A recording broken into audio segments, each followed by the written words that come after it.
Session 3. There will be a session 4 B'ezras Hashem, but more than likely it will take place after Pesach, which is not a problem because it really is the continuation of this material going into Sfiras HaOmer and preparing for Shavuos, because that's really what is supposed to happen anyhow. That's why we start counting the Omer the second day of Pesach, because it carries on from the Seder into the rest of the next 7 weeks, and then reaching a climax on Leil Shavuos. We look at it basically like Pesach is Yantiv and Shavuos is Yantiv, and the Sfiras HaOmer that connects the two of them is basically like Chol HaMoed in the end. So it's all one reality, and we have to take whatever we got from the Seder, from the Haggadah, and continue on into the rest of the year, for that matter, but certainly until Shavuos itself. So I'll send a note out, B'ezras Hashem, regarding that fourth session, B'ezras Hashem, sometime soon. In the meantime, continue on with the Haggadah. A lot of material to cover, so I'm going to actually read and try and go a little bit faster. The notes will go out, B'ezras Hashem, with the link tomorrow, God willing. Yachatz. Yachatz is when we actually break the matzah into two, and it is the breaking of the middle matzah that transforms into lechem oni, poor man's bread. Since a poor man, not knowing if he'll have more food in the future, rations what he already has. It's a shalem. You got 3 complete matzah. You take the middle one out, you break it into 2, and that makes into lechem oni. Lechem oni, of course, to play in the word oni, which means the bread that we answer lots of questions that we're supposed to be asking the entire time. It's also lechem, the poor man's bread, because as the Maharal points out, that I'll just keep reading. However, explains the Maharal, there is another message behind lechem oni, and it is that poor people are free people. It's a little bit hard to sell that one, especially today. The time of affluence sounds like kind of a con job, but it all depends upon your perspective, how you look at it. What the Maharal is pointing out is that people who think they're free because they have a lot of material pleasures and things like that, but you see how much it binds us to the world, how distracting it becomes, how much it takes us out of the spiritual reality. The Gemara says very clearly in Brachos, it's very hard to eat at both tables at the same time, meaning that a person is either spiritual or material. It's very hard to be both. They're kind of like contradictory. You have a choice. I mean, it doesn't mean you can't be religious. Obviously, there's a lot of very wealthy millionaires and billionaires and even sub-millionaires, but chances are it's going to be an interference. Again, there's nothing wrong with that. A person has to decide for themselves. I mean, up to a point, there's nothing wrong with that, as long as it doesn't take you away from your obligations and your responsibilities. But as long as the person's doing the mitzvahs incumbent upon them, there's nothing wrong with enjoying the physical world. We do that all the time on Shabbos. You have to do it in a very, very meaningful way. But nevertheless, right, how many times throughout Jewish history have Jews forfeited the chance to escape life-threatening danger because of personal possessions? There's no question that in the Holocaust and World War II, a lot of people did not leave Europe because there was no way to sell their property. There was no way to liquidate what they had, and it's a tough choice. It's a very difficult choice to have to make. You build up something, you have a whole house, you have an estate, whatever it is, or even if you don't have that much, but what you have is all you have in terms of physical possessions in this world, and all of a sudden just to pick up and walk away. There's one story that I remember reading, I believe in the Jewish Observer, which was also reprinted in a book called Eshel, I think it was. And it was about in 1938, 39, maybe 37, around that time. And he lived in, not Berlin, but in, where was it? One of the German cities. I forget, escapes my mind right now. And he was a real estate broker, something to that effect. And he was successful, and he had a house and he owned property and did well for himself. And basically, the Germans were building. There was already, I think, Kristallnacht already took place, and they're becoming more brutal as time went on. And but they weren't thinking about leaving. I'm sure they talked about it, but it doesn't seem like they were thinking seriously about just picking up and going, because they had all this property to have to deal with. And there was an elderly man that they invited to their house every Leil Seder. And he was a widower, and he liked to make it seem as if he didn't need them, as if he was independent enough, but he always showed up anyhow. Maybe I'll come, maybe I won't come. But he came anyhow in the end, and they knew that. And they played along with it. They didn't force him. They didn't, make fun of him. They just acted, according to what he was doing. But they knew in the end he would show up. And then one Leil Seder, around 1938, 39, around that time, he didn't show up. And it concerned them because he always did show up, and maybe he made good on his threat this time. But just in case they went to check on him to see if everything's okay, he wasn't a young man, and he wasn't home. And that was very strange. So they began to look around and ask people if they'd seen him. And after some investigation, they eventually found him sitting inside of a jail cell. And he was just beaten up, badly beaten up. It was Erev, it was the night of the Seder, right, before they started the Seder. And he's sitting in a jail cell. I don't think they got him out. And he was badly beaten. They asked him, what happened to you? And he said that he was just on his way to their house, and some Germans walked by and began to anti-Semitic slurs that eventually ended up being punches and beating him. An old man, until basically they threw him into jail for no reason at all.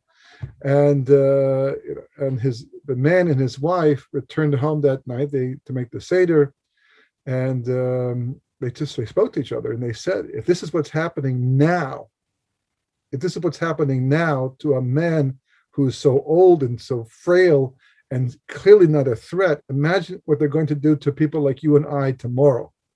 And literally, after the first day of Yantiv, during Chol HaMoed, they packed suitcases with only enough things that would not attract suspicion, and literally walked away from everything and went to America and survived the war. As opposed to other people who didn't or couldn't or wouldn't, or whatever the case may be, and they got stuck, left behind. And the Maharil says this is one of the reasons why a free person or a poor person is considered a free person, because obviously they would love to have physical possessions, but they tie us down. As long as it's not interfering with your service of Hashem or endangering your life, great. But too often that's exactly what happens. There's a medrash about the whole relationship that the Jewish people are supposed to have with this physical world. It says that when Yaakov and Esav met, that Esav offered Yaakov to share this world with him, and Yaakov would share the world to come with Esav. But Yaakov wanted nothing to do with that. He said, no, you keep your world, I'll keep my world. The medrash says, at that point in time, Yaakov Avinu handed over Alom Hazeh, this world on a silver platter, to Esav and his descendants. We have no real connection. Hence, the Gemara says that all the money that a Jew gets and all the money that a Jew enjoys and all the property and all the food and the clothing, even if he's a multi-billionaire, it doesn't make a difference. It's still called tzedakah from the Gemara's perspective. What Hashem gives to us is a stipend just to be able to do Torah mitzvahs, because after all, that's what it's about. That's what the whole thing is about. Hashem turned Egypt on its head and did all these miracles to take us out, that we should do what? We should be involved in the rest of the world like everybody else? No. Our job is to get to the world to come. You get to the world to come. The currency of the world to come is not American dollars, it's not Canadian dollars, it's not British pounds, it's not even Israeli shekels, thank God, right? The currency of the world to come is Mesiris Nefesh, self-sacrifice for this in the service of God, doing mitzvahs, putting on tefillin. Right? That's the main thing. And everything else we have is to facilitate that process so that we can maximize. We don't make brachas so we can eat food. We eat food so we can make brachas, because you don't get as much schar, as much reward in the world to come for eating an apple as you do for the bracha you make before you eat the apple, or the bracha you make after eating the apple, because you're sanctifying the name of God. You're blessing God. You're pulling his light into the world. Eating the apple is a mitzvah if it's healthy, because it feeds you and it's nutrients. It allows you to get up in the morning and go to work and do your mitzvahs you have to do that day. And in that respect, you're taking care of yourself. That's a big mitzvah, but it's not nearly as powerful a mitzvah as saying a bracha or doing a mitzvah or doing an act of chesed. sanctifying God's name. That's the ultimate things we can do in this world. And everything we have is to that purpose, to that end. So basically, this is what we're supposed to be doing. So as a result of that, a poor man doesn't necessarily mean that a person has no property. It means that a person has the proper attitude towards their property. Like Rabbi Yehuda Nasi, who was a very wealthy man, but he lived with the mentality, this is not mine. Like the person in the bank, like the bank teller, who has a drawer filled with hundreds, maybe even thousands of dollars. But they would be delusional to think for 1 second that that money belongs to them. Used to be in the old days that the bank tellers made you feel like that they owned all the money and they were doing you a favor by giving you money from your account. But those days are more or less past, and they know this is not their money. It's not even the bank's money. It's actually your money and everyone else's money in the bank, and you're just allowed to use it. You're allowed to deal with it as a bank teller. And the same thing is true of all the physical things we have in this world, that we are Hashem's emissaries in this world. He gives us what he gives to us so we can serve him, be Kaddish Hashem, and ultimately earn reward in the world to come, the whole purpose for everything, for all of creation. That's why God made us in the first place. And if you're going to enjoy this physical world, fine, but never become overly attached to it. So that's why, for example, the Gemara says, pay attention to the mouths of the poor. From their mouths, Torah will come. So, on one hand, they have nothing else to do. They have no business transactions to make. They have no investments to follow. So, of course, they're going to learn. But it's more than that. It is a mentality that develops. That freedom is a state of mind, even more than it's a physical reality. Because the vast majority today of people walk the face of the earth without any physical shackles and not too many limitations. But they're enslaved. And yet there are people who were in jail cells, right? They're who can't get out, who might even be freer than the person walking the street because of their mentality. And because of that, the Gemara is telling us, and Yachatz, the Matzah, is telling us, we'll see a little bit further, B'ezras Hashem, is telling us that you have to maintain, you have to develop and maintain this mentality to be able to achieve freedom and maintain that freedom. So that's what the Maharal says, right? And ultimately speaking, this is the reason why, one particular fact that gets overlooked completely, but it's such a major fact, a major point that cannot be ignored. But 12 million people died in the plague of darkness. As the Medrash says, some say even more, some say even a larger number died, but at least 12 million people died. Only 3 million went out. There are 15 million Jews at the time that Moshe came down to do, to begin the final stages of Gulas Mitzrayim.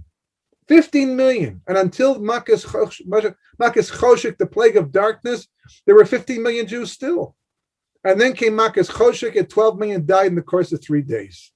12 million, 4/5 of the Jewish population. And why did they die?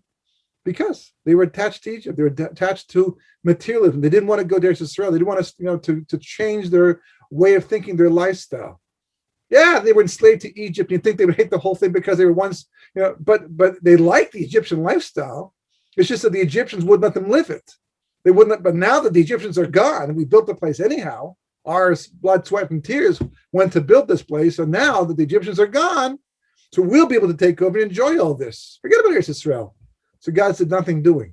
And they died in the plague of darkness because they were overly committed, overly dependent upon the physical, addicted to the physical world. So this is what Lechem Oni is supposed to be emphasizing to us in terms of the whole concept of freedom. And as we spoke about last week, how the Kemach represents that we were able to achieve a higher level of intellectual capacity once we got God gave us the wherewithal to figure out how to make flour and then to have bread, even though it was by the sweat of our brow. Nevertheless, it was an enhancement compared to eating the thorns and thistles of the donkey. So this is why the teeth, right, of the evil son, which hopefully we'll get to, B'ezras Hashem, are blunted. I mean, it's quite a harsh reality. The evil son says to us, Ma ha'avodah azos lechem. What does this avodah mean to you? He's talking specifically about the Korban Pesach. What he did, what he's still doing it for? Why? Why is he asking this question? Because he's not saying that once upon a first, let's get one thing straight.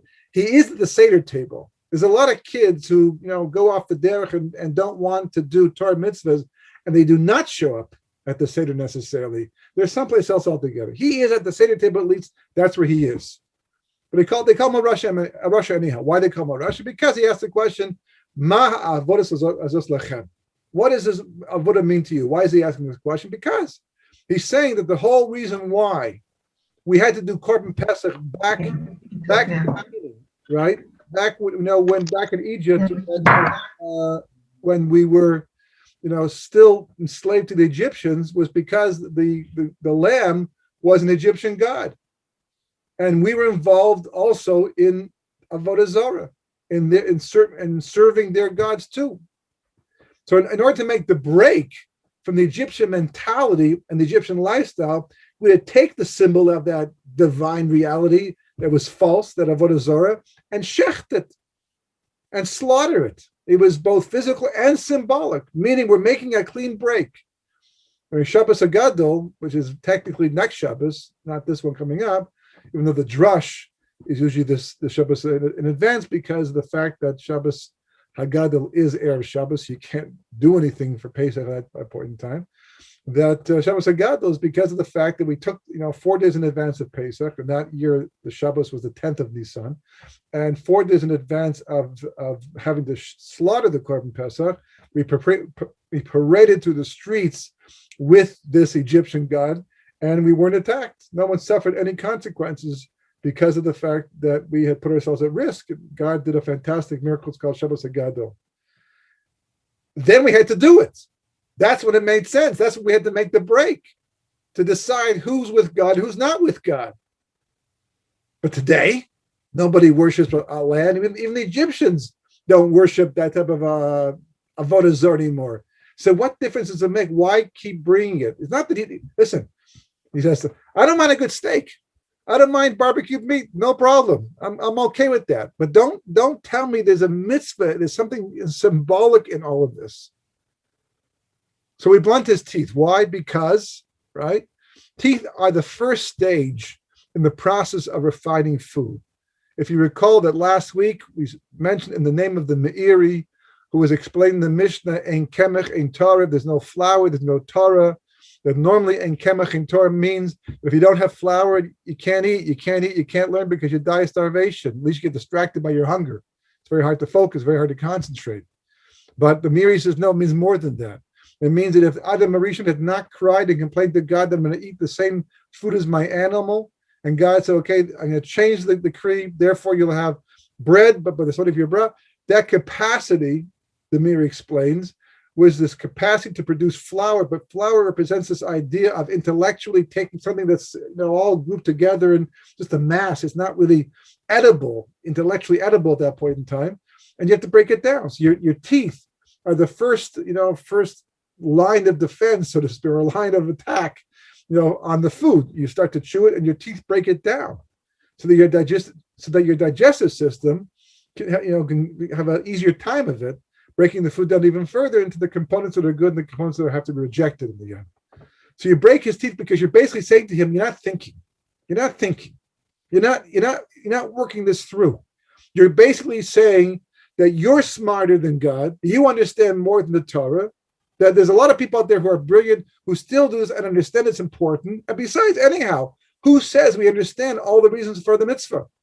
Korban Pesach has different aspects to it. Not just the idea of shechting the Egyptian god and breaking free of their lifestyle, but there's other aspects. Every mitzvah has other aspects. You even know about the spheres? You know about these things called spheres and tikkun olam, and how when you do a mitzvah with a certain thing, with a certain way, how that corresponds. You know that Korban Pesach is going to exist even in the world to come when there's no physicality anymore? Will we take it? No. We won't take an animal. But who says it has to be an animal anyhow? In the meantime, it's an animal. Embodied in the Korban Pesach, the way it was offered in the base of Mikdash, was the concept. The same way, for example, that when Yaakov Avinu put the stick in the ground to multiply the sheep, the Zohar says he was fulfilling mitzvah of tefillin. Now, how do you do that? How do you do that with a stick that's been carved out with a white thing band around it? How do you, You do that tomorrow morning in shul. You bring a stick to shul, carve it out when you get to shul, okay? And sit there as you're davening like this. When someone says, what are you doing? I'm wearing tefillin. Well, I'm not really wearing them, but I'm doing the mitzvah tefillin. And see what kind of response. Well, Yaakov did. Yeah, because Yaakov understood that mitzvah tefillin itself, though embodied in these black leather boxes, it's just a concept, ultimately speaking, that can be expressed on different levels, higher and higher and higher. And eventually, when we get to the world to come, God willing, we shall all get there, right? We're going to see what's behind that mitzvah, what's actually going on, and what you're triggering when you do that. So we say to the Rasha, what are you asking? You want to know the answer to the question? I learned this the hard way. Being in outreach, you talk to a lot of people and you try to makar people, you try to open people's minds to the idea of Judaism. And I learned kind of early on, after making the mistake of falling for this, that just because a person asked the question doesn't mean they want an answer. I just assumed you asked the question, you want an answer, right? So I gave the answer. It turns out that wasn't the case. People can fool you. They can actually phrase a statement in a question. So when the Rasha says, what does this avoda mean to you? He's not really asking, what does it mean to you? Please tell me, so I can do it too with the kind of fervor that you put into it. He's not asking that question. He's basically saying, this mitzvah means nothing, not to me, and it shouldn't mean anything to you, and don't try and tell me I am obligated today to do it. The Brisker Rav says, when he says, ma avos lechem, right, and the Haggadah says, lechem v'lo lo, which literally means to you and not to him, which we all say, it's talking about the Rasha. The Rasha is saying, what does this avodah mean to you? And he's excluding himself. But the Brisker says, no, the lo doesn't refer to him. It refers to Hashem. He's coming and telling you, right, one of the first Reform rabbis, right, telling you that this avodah doesn't mean anything to God. So therefore, why does it mean anything to you? That's what that's what he's saying. According to the Brisker Rav, he's changing the whole thing. Why? It doesn't make sense to him. The same way people don't believe in God. It doesn't make sense to them. Let me just ask a person one simple question. How much do you know? How much do you actually know about the universe, about the world, about how God runs this world? You ever heard about the idea of Hashgacha Pratis or Hester Panim or Adam Kadmon or spheres or Partsufim or you go on a whole list. Right, X, X, X, X, X, down the list. And you have an opinion about whether God exists or not? You want to tell me it doesn't seem like it? You don't feel his presence? That's fine. I can understand that. I can hear that. I don't always feel his presence myself. You have to merit that. You have to be zocher to be able to do things like that. You want me to explain to you? Yeah, fine, I'll explain it to you. But he's not saying that. He doesn't want to know. Why? Because he wants to go off and do his own thing. He wants to integrate. He likes what's going on in the world around him. He wants to fit in amongst the Gentiles. He wants to have a lifestyle just like theirs because it talks to his body. He's out of touch with his soul. So, therefore, you blunt his teeth because the same way the teeth are necessary to refine the food, right? The gematria of the word shein is also equal to the word seichel, which, of course, is your mind and your brain that you use to process information to come up with the truth, to get to the bottom line about things. And you're basically saying to him, by giving back an answer like this, that well, first of all, right, had you been there, you wouldn't have gone out. Well, who else didn't go out? The 4/5, which basically means we're saying to him, you would have been part of the 4/5. That was their problem, and that's your problem too. But we're also saying, if you're not going to use your seichel, if you're going to abuse your seichel, then you're going to lose your seichel in the end. What does it mean to lose your seichel? The Rambam, for example, points out that someone who's a tinik benishpa literally is a child who was captured. That's what it means. And it's a special halacha. What happens in a situation like happened in World War II and other times in history where somebody... I just actually heard a story about this recently. Somebody who was raised a Gentile, they had no idea they had Jewish parents, and one day finds out that they're Jewish, and they quickly embrace their Judaism and start on the path to becoming a Torah observant Jew? Did they start from scratch? Is there anything to do about the past where they're breaking Shabbos every single week, even though they didn't know better? Also, the same thing with a convert too. A convert who actually, there's no obligation for a Gentile to convert. They have a mitzvah, HaShavua mitzvah in Noach, right? 7 Noachide laws, but no mitzvah per se to become Jewish. Yet, when they convert, they have to bring a korban chatos, a sin offering. Likewise, the Tinnik V'Nishpa brings a sin offering for all the Shabbos they broke. This guy's a hero, right? This person goes ahead, finds out that they're Jewish, and they abandon Christianity or whatever it is, take on Judaism, take on the mitzvahs, and now they're serving God the moment they found out. And they bring a sin offering for what? So the Rambam says, God gave you a brain. What took you so long? The brain is a mechayev. Our mind, our seichel. It's an amazing thing, and I found over and over and over again how, sometimes just you go for a walk, for example, and you decide you want to come up with the Devar Torah. You have to come, like Shabbos is coming up, you have Devar Torah. Sometimes I'm walking home from shul and I forgot to prepare one, and I want to come up with something, quickly. So but when you have to come up with a Devar Torah on the spot, your brain kind of freezes a bit. And it's hard to think of something. You sit down. When I learned the Parashat during the week and I pay attention to it, which now I got a little smarter, I got a little notebook now to make notes during the week, which is very advisable. As things come up, you write them down, then you have to talk about on Shabbos. It's a very helpful thing. But those times it didn't happen like that. In these last few weeks, for example, we're talking about the Mishkan.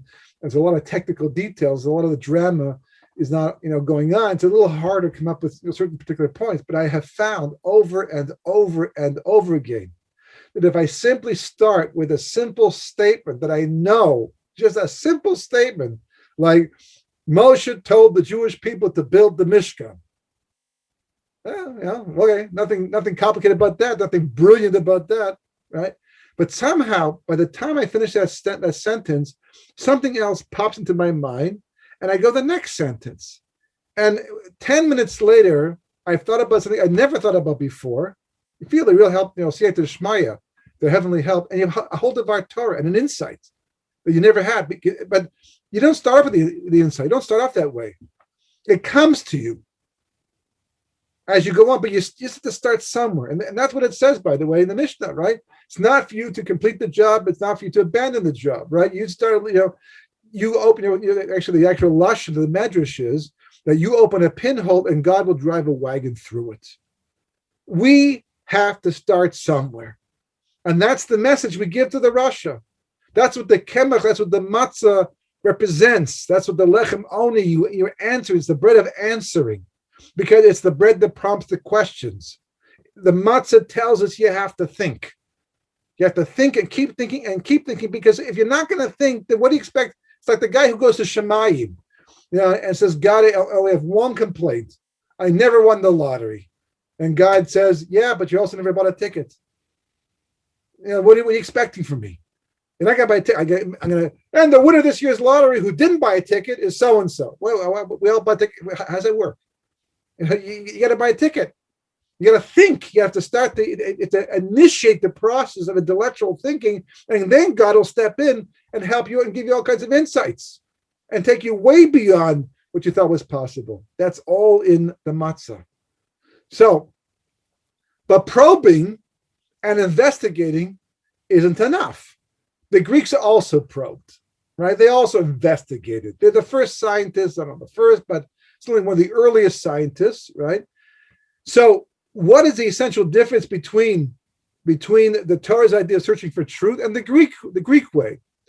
So the truth is right in the word itself. A very simple Devar Torah, very simple vorp with a lot of insight, okay? And that is that the Greeks, basically, the word for Greece is Yavan, right? The Yavanim are the Greeks. Yavan means Greece. That's the Hebrew name for Yavan, the people of Greece. So Yavan is spelled Yud, Vav, Nun. So the Yud starts small, the Vav gets bigger, and the Nun is even longer, Nun Sofit, at the end of the word. So it's been pointed out that represents the Greek approach to investigation, for looking for truth.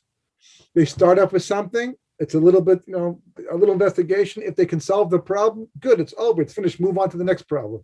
If they can't, they go to the next level, the Vav, right? And the Vav is a little bit deeper, it's a little bit longer.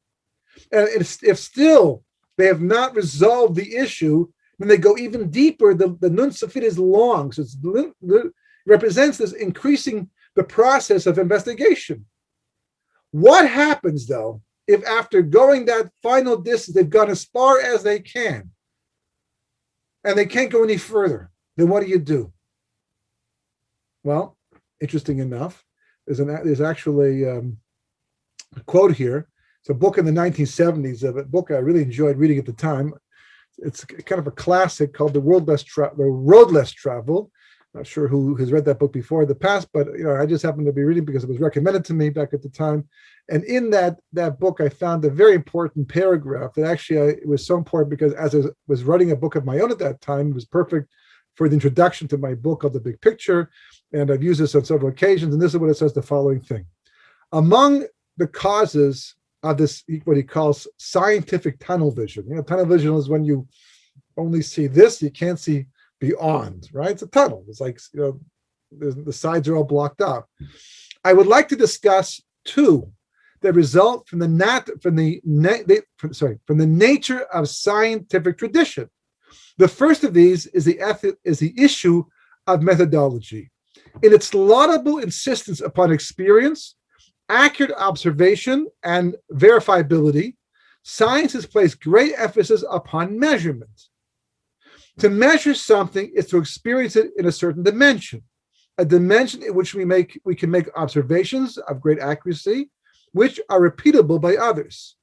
The use of measurement has enabled science to make enormous strides in the understanding of the material universe. But by virtue of its success, measurement has become a scientific idol. The result is an attitude on the part of many scientists, not only skepticism, but outright rejection of what cannot be measured. You run out of space, no more letters after the nun to investigate. It is as if they were to say, what we cannot measure, we cannot know. There's no point in worrying about what we can't know. Therefore, what cannot be measured is unimportant and unworthy of observation. This is in the notes, which I will send out tomorrow.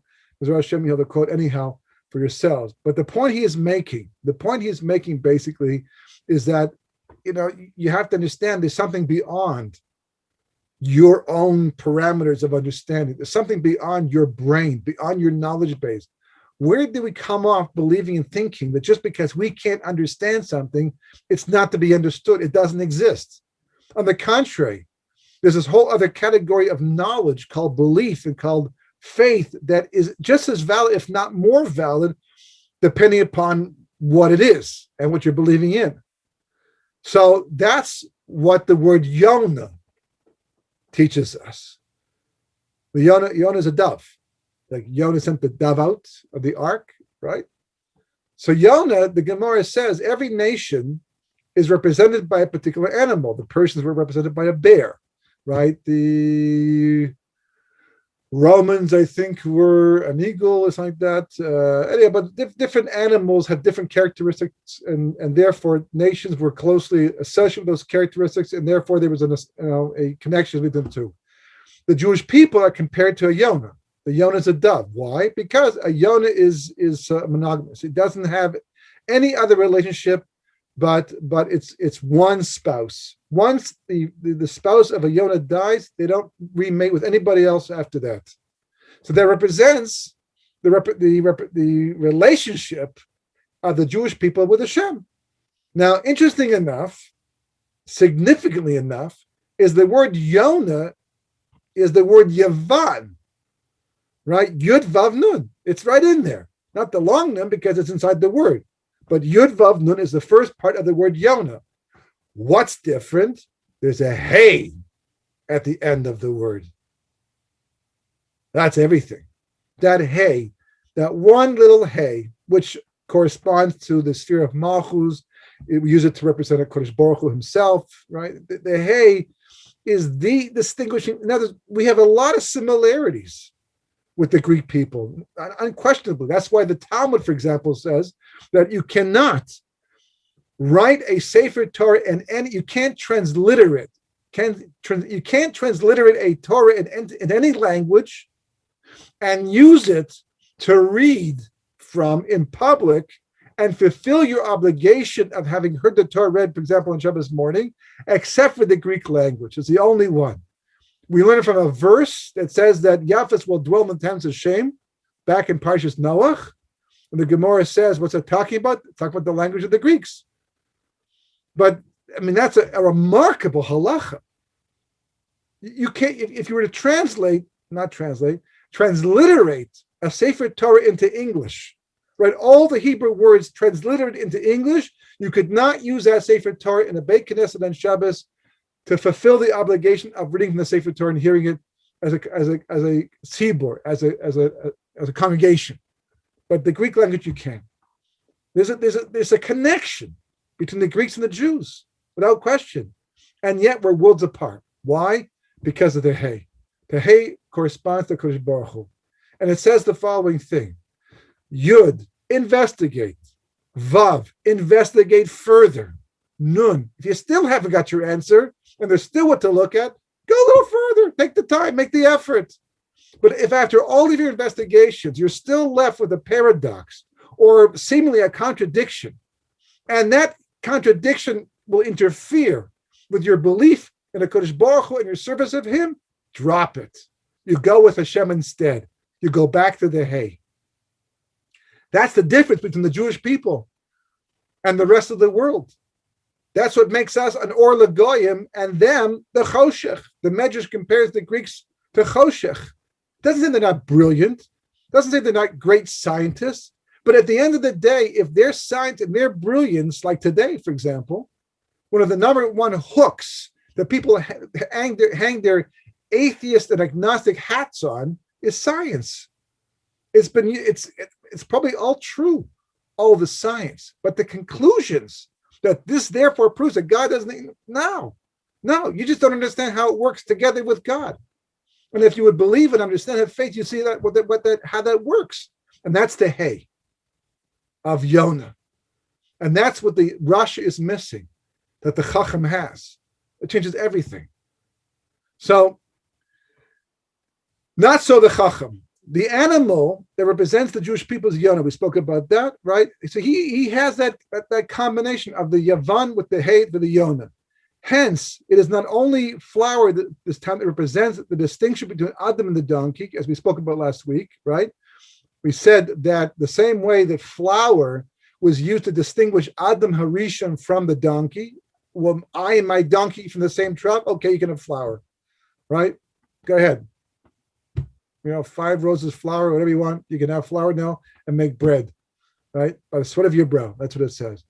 But back then, back in Gan Eden, or just outside of Gan Eden, after the punishment was meted out of Marishon, it was only the flour itself that symbolized the break from the Chamor, because that was before Torah was given, or long before Torah was given. In Mitzrayim, it was also before Torah was given, but they already had Shabbos, and Moshe was already talking about, there's already a tradition being kept by Bnei Avraham and Yitzchak and Yaakov, and they're preparing for the receiving of Torah. In fact, Ein Kemach, Ein Torah actually is understood to mean, if it wasn't for Pesach, because the gematria of Kemach is also Pesach. And Torah, of course, is Shavuos. So the Gemara, the Mishnah is saying, if it wasn't for Pesach, there could be no Shavuos, because if we don't leave Mitzrayim, we can't receive Torah. On the other hand, Ein Torah, Ein Kemach. If we're not going to receive Torah Mount Sinai, there's no reason to take us out of Mitzrayim in the first place, just to save us. It was for the sake of receiving Torah and living by Torah. Well, Torah is always compared to water. So the flour represents this intellectual process of breaking down ideas and getting to the bottom line and getting to the truth of the idea. And water, of course, is always compared to Torah. It's the combination of this intellectual approach, which is Greek, very much so. It's not, patently Greek, but they follow the same process. But the water is the Torah, it's the Hey. Combined, in a sense, the matzah is like the Yonah, put together in one package. Combined together. then that's what makes the distinction between the Jewish people and the Mitzrayim. Because as we mentioned before, Mitzrayim is not just a place. It's a concept more than it's a place. Back then, it was also the place itself. Today, it can be anywhere in the world. It could be America too. And it is, for that matter, and really the whole Western world as well. Because Mitzrayim means Meitzur Yam, the constriction of the Nun Shari Bina, the constriction of the 50 gates of understanding, which is the basis of Torah, which is that knowledge that leads you to truth, even if it means a leap of faith at some point in time. So that's the Chacham, right? That's the difference. That's why when he asked the question, he does it with, he's humble. He wants to know the bottom. He's not making a statement. He's not saying, what does this mean to you? Because that's, by the way, the difference. You look in the Haggadah, he says the same thing. What does this mean to you? All these things. He's also questioning the whole thing. But you can tell by his question, he's not saying, because I don't want to do it, because it doesn't make sense to me, because I want it to make sense to me. That's why he interjects, the God, your God commanded you. My God too, really, for that matter, but I'm working on that one. Still young. Still trying to get a handle on that. But he's accepting the fact that this is true. The fact that I can't understand it yet is not a problem with the Torah. It's not a problem with the message. It's a problem with me. And I have to work that. So please help me. Right? As mechanchim, as educators and as parents, help me to get to that level where it could become mine as well. And I can understand as much as I can. We get to, finally, Magid, which is the essence of the Haggadah. We build up to this whole point, which is basically the story, telling the entire story, starting from the how bad things were at the beginning, from the Mishnah calls Ganai, the disgraceful part. We once worshipped idols back in Padan Aram and Ur Kasdim and Haran and all these different places, until finally Baruch Hu took us out, and it was Ur Kasdim that things began to change. And then build ourselves up towards finally the Jewish people receiving Torah Mount Sinai, right? So the centerpiece, as we've already been discussing, is really the four sons. So we mentioned already the difference between the two of them, but just a little overview of the idea. The Chacham is someone who understands the true purpose of life, because you have to understand and appreciate that we're not talking about just four sons over here. There's a metaphor. It's a metaphor for everybody. Everybody has been one of these four sons at some point in time. Even in the course of a life, even in the course of a day, sometimes we can act like the Russian. When we question, we mock, halachas and principles, and we don't really relate to something, so we don't take it as seriously, right? That's works along the lines of the Russia. We're not a Russia, thank God, because we come back from that. But there's a potential. Lots of people begin that way. They begin keeping all the Torah and all the mitzvahs, and they have a few questions, which they don't work out properly, and eventually come further and further away from Yiddishkeit, eventually dropping the entire thing. So you have to understand that everybody has all four children inside of them. We can be a Rasha, we can be a Chacham, we can be a Tam, we can an Einodei L'Sha'ol. Different stages, different phases of life, different moments, of opportunity. Depends, and we have to know what each one means and which one to follow and how to deal with each one of them, so that we can maximize our opportunity in life. So the Chacham is someone who understands that the true purpose of life is basically to be an Or L'Goyim, is to access the light of creation and to share with others, right? What makes them so wise as opposed to only smart. That's the difference. The Greeks were very smart. The Jewish people are supposed to become wise. Torah is supposed to allow us, when you can harness the knowledge that you have, that we know tremendous amounts. I mean, if we just even took to heart all the things we already know, not only would we be brilliant, but we'd also be tzaddikim as well. Just that we don't, we just get stuck somewhere, between the head and the heart, which is what Das is supposed to allow us to fix. So he's figured out how to access the light of Torah and how to share with the rest of the world. The Chacham lives to connect the dots in life, because he knows that this picture will form, the picture that will form is one of God. And it is our responsibility as parents and educators to help him do that exactly, to exactly do that. So we tell him in detail what Pesach is all about and how it embodies, embodies the very purpose of the Jewish people to help him along his personal journey towards personal fulfillment. That's the Chacham. Not so the Rasha. Evil is that which goes against the purpose of creation. We use the word Ra, or Rishus, which means evil. There's a very specific meaning for that. It's anything which by definition interferes with accomplishing what God wants for us and he wants for creation. So even, for example, if someone chooses to do something less good, they're not doing evil per se. They could do this that well and choose to do it only this well. The difference between what they could have done and what they did do is also called evil, because that's not what life is about. It doesn't make you an evil person, because it's not the way you're not trying to do the wrong thing. Yeah, but you have to understand there's a certain inherent danger in underachieving, in not taking things as seriously, the opportunity of life as we possibly can. So an evil person is one who could know the truth about creation, but who chooses to ignore that truth instead, to use and mostly to abuse creation. It's one thing to have personal weaknesses and flaws, but it is something altogether different and evil to build a world based upon them. Redemption from Mitzrayim was never only about physical freedom, but primarily about intellectual and spiritual freedom. That is why it was no contradiction to be released from Egyptian bondage, only to be led into acceptance of the Torah and the 613 mitzvahs. I mean, many people would argue and say that, wait a second, you're taking us to freedom to do what? It's like one form of slavery from another, for another in the end. No, it's not true at all. Freedom for human is freedom of the spirit, something that is usually only expressed when sacrificing physical freedom for nobler causes. Unbridled physical freedom, history proves, only results in enslavement to material desires and passions. It was the Rasha's approach to life, ultimately, that condemned the four-fifths to die in the plague of darkness and miss the redemption completely. So nothing blunts a person's teeth more than reducing his approach in life to meaninglessness. We tell the evil son, if this is what you think, then you are living on borrowed time, because you have retroactively eliminated the need for you to be free of Mitzrayim. And everybody has to look at themselves the same way. As the Haggadah says, every year, everybody has to look at themselves as if they're leaving Mitzrayim for the first time. Because we always are. It's a work in progress. So the Tam, right, the simple son, is the one who accepts the doctrine of good, but more as a matter of fact. He fails to delve into the reality of the divine purpose for creation, and though he may not hinder the purpose of creation, he doesn't help it much either. He is stuck on the Pshat level of Pardes. Now, of course, Pardes, which we've spoken about before, alludes to 4 different levels of learning Torah.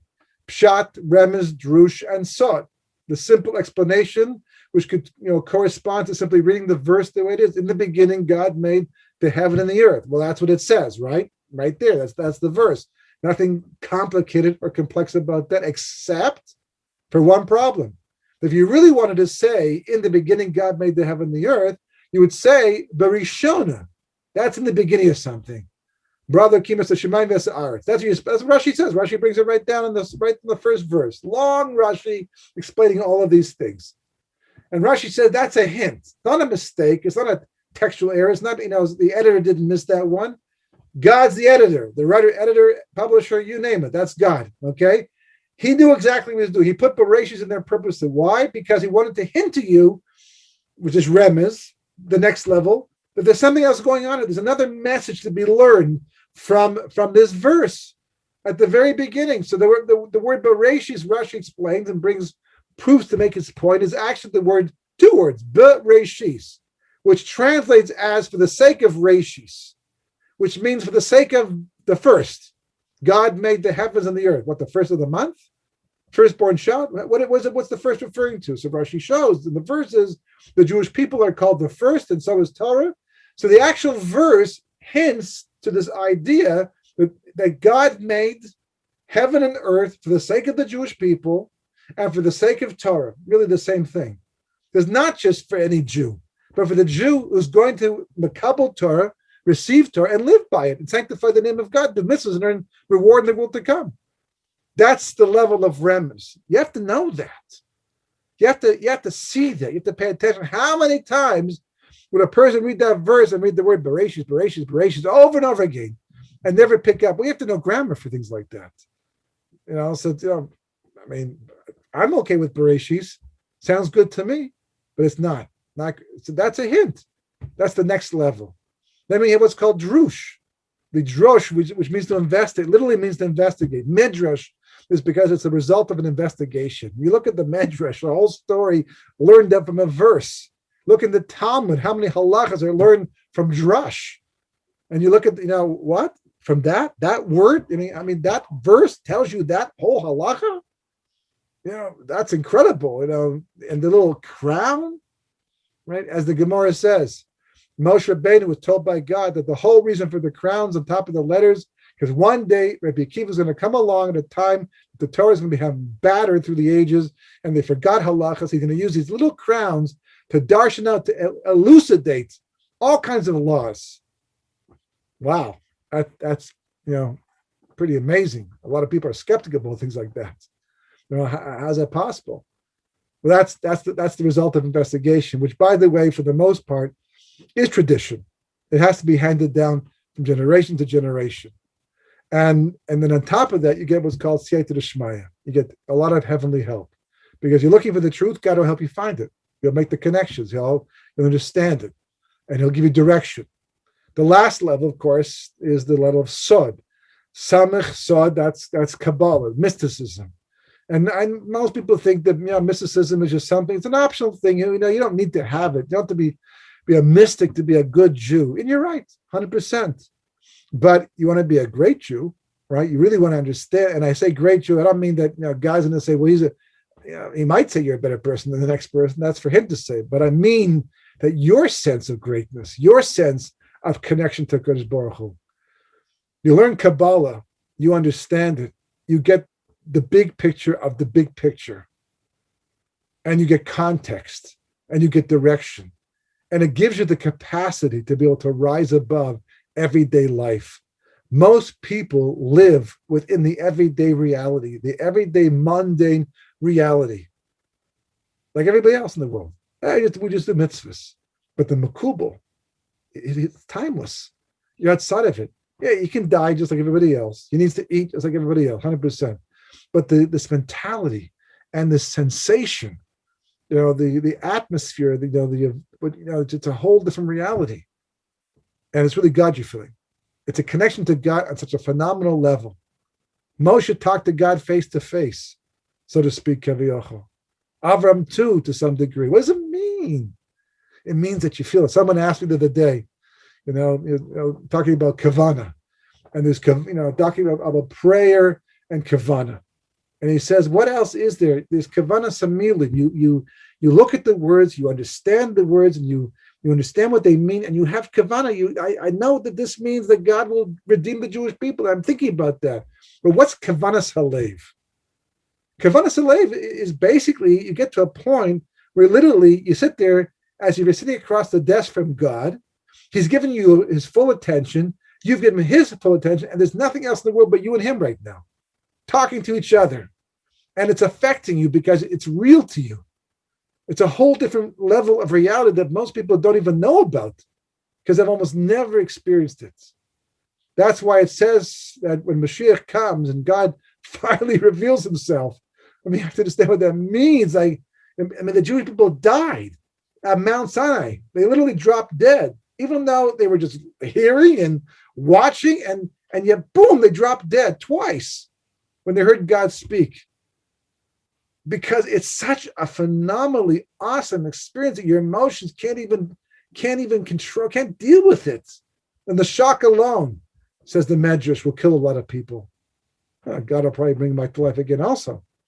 But when you start to learn Kabbalah, you start to learn mysticism, which is, it's after just don't jump in there necessarily, but you have to understand what it is and exists and it's out there and not denigrate it, not take it for granted. But there's this high level, very powerful level of experiencing God that's so overwhelming that literally it's exhilarating from a moment to moment basis. These are the 4 levels. The Tam, he's not interested. I'm not interested in the hints. I'm not interested in the drushes. I'm not interested in the sod. Just tell me, What are the instructions? Step 1, step 2, step 3. That's the top. He's not a dangerous person necessarily, but he's not very helpful either. And he denies himself, or she denies herself, this opportunity for a very close relationship with the Kodesh Baruch Hu, which is essential and necessary, because in the world to come, your relationship with Hashem over there is based upon the one you developed over here. And later we'll understand what that means and why that was so important, so valuable, because the pleasure in the world to come is all built upon that. So the last of the 4 sons is Einu Yodei Lish'ol. Doesn't even know how to ask a question. It's really somebody who has yet to analyze his surroundings and his life setting. He merely exists within an unknown context. It could be a child who's only 3 years old, 100%. That's the way we treat it. We look at it like that. But as far as the Haggadah is concerned, it's all of us too. At a mature age as well, you can be 65, 80 years of age and still the same problem. Literally, people, they're not aware of their surroundings, not their historic surroundings, not their living surroundings. They're just like, kind of floating through reality, kind of zombie-like to a large degree. People ask the question, I've been asked before in the past, why do you find it so much more exciting to live in Eretz Israel as opposed to where I grew up in Toronto? Toronto was a wonderful city. It's a great place to be Jewish, at least when I was growing up there. One of the cleanest cities probably in North America at the time. I don't know about today, but and yet it was so mundane compared to living here. What's the difference? Well, I mean, it's not like we have huge mountains over here, although I do find the Har Yehuda quite beautiful, even though they're quite low, right? But to look at my window and to think to myself, just over there, Avraham probably walked on his way from Beersheba to go up to Har HaMoriah for the Haggadah. And Yitzchak and Yaakov, the history of, I'm walking on land, I'm living on soil, right, that my ancestors lived and walked on and accepted and talked to God. And on top of that, there's the other aspect of it where basically you're always at the center of attention. Toronto barely ever made the news. Most cities barely ever made the news because, they're just localized. But Eretz Israel, it's about to make more news, once again, as the people in charge in the States start to put more pressure on. Once again, we had a little bit of reprieve, for a couple of years there, but we're always in the news. The story that my father-in-law tells of how once he was on an airplane and someone next to him from China, this goes probably about 50, 60 years, 70, maybe a long time ago, realizing he was wearing a kippah, that he's Jewish. He asked him about, Eretz Israel, and he said, it's a very, very big place. And my father-in-law said, no, it's a very, very small place. And he said, no, it has to be a very, very big. No, I'm telling you. So he draws a map, and he shows him how small it is. He says he couldn't believe it. He couldn't believe. He said, how is it possible such a small place is always in the news so much? That so much can revolve around it. China's massive. And how many times a day before the coronavirus did you hear about China? Aside from the things that you bought, made in China at the bottom. But other than that, 1.8 billion people, and you barely hear about them. And this country has, at the time, 3-4 million people always in the news. Always. It just pulls you out of the mundane reality. Of course, all the wars for sure do that. An existential threat. It's all part of, but context. If Torah teaches you that context is everything, you have to be aware of your surroundings. If you pay attention, just pay attention, look at things, think about them, take them to heart. You'll never not have a question to ask. Something will always come up in your mind, and that question is a starting point for everything. That's what the Haggadah says. That's the path to truth. As a good friend of mine liked to say when he was giving over the difference between the Torah approach to life and other approaches to life. He used to point out that, in the Western world, and maybe in other cultures too, you bronze a child's first pair of shoes. I don't know about today anymore, right? But they used to take the shoes and bronze them. You see little baby shoes hanging in a little thing. They're bronze shoes. The first steps that this child took, the first shoes they had, he said in the Jewish world, you bronze a child's first kasha. The first question that child asks. I mean, I've been there. And it's like absolutely wonderful. It's such my own kids, Baruch Hashem. He's like, experience it, they asked a question. Not just one that the Rabbi gave over and they were told to ask. You can tell it's like a unique, they themselves, their mind, they perceive something and they asked a question. It went up in their head that this is unusual, a thing that most people would overlook. And they want to know about it. And it's like, sweep under. No, it's like, wow, the whole world stops for that child's kasha. The parents are so proud. Not just because it means the child might be smart, maybe even a genius. There's bigger questions asked for things like that. But that's just the fact that the child's on the right path. They're paying attention. They're paying attention. And they're seeing. And they're aware of their context to ask that question. A person has that approach to life, that attitude towards life. The Haggadah is telling us through the four sons. And obviously, there's just so much more to go into, right, to talk about. But this is a good start. This is good food for thought, and thought for food, basically, keeping with the theme of the matzah. Person understands that. They approach life that way. At the end of that rainbow is not a pot of gold. It's a Kadosh Baruch Hu. So it's perfection. And ultimately, it's freedom.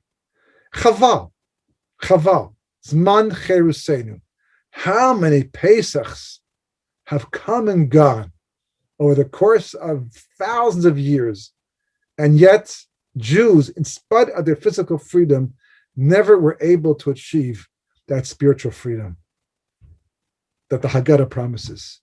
And it all begins with that question, with that thinking, that awareness, that context, that perspective.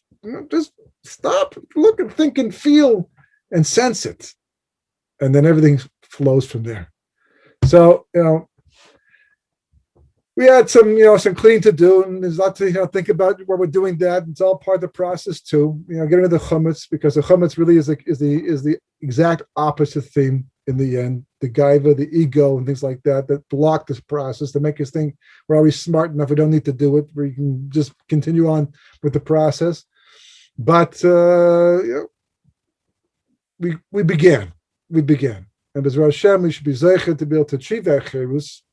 As it says, Alti cherus is engraved in the tablets. We should be able to produce the flour, so to speak, join it together with the water, make the matzah, which actually corresponds to Yaakov Avinu. I just found it this week, because he was all truth, right? No additional ingredients with Yaakov Avinu. And not only have a chal kosher v'samech, B'ezras Hashem, but be able to, to witness the Gula Shleima finally in our lifetime without any additional difficulty, any additional obstacles, not emotional, not intellectual, not physical. And see, this time, rather than lose the 4/5, bring back the 4/5, and as a nation together, Makabel Panei Mashiach, with joy and completion, and of course with a close connection to Kodesh Baruch Hu. Anyhow, thank you very much. And B'ezras Hashem, we will pick up the last session after Pesach, as I mentioned before. Okay.